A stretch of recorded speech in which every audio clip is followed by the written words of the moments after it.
আল্লাহু আকবার আল্লাহ। এ মাসুদ ভাই, ওই যে আজান দিয়ে দিচ্ছে, চলেন আমরা নামাজ পড়ে আসি।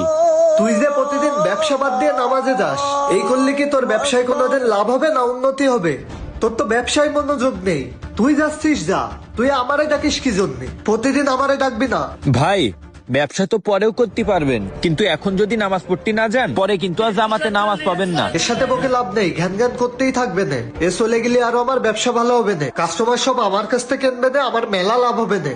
এ তুই যাচ্ছিস যা, আমি পরে আসবা নে। আরে চলেন ভাই, প্রতিদিন বলেন আপনি পরে যাবেন, কিন্তু পরে আপনি আর যান না। আরে তুই যাচ্ছিস যা, আমি এই মাছগুলো বিক্রি করে পরে নামাজে যাবা নে, না হলে ব্যবসায় লাভ হবে না।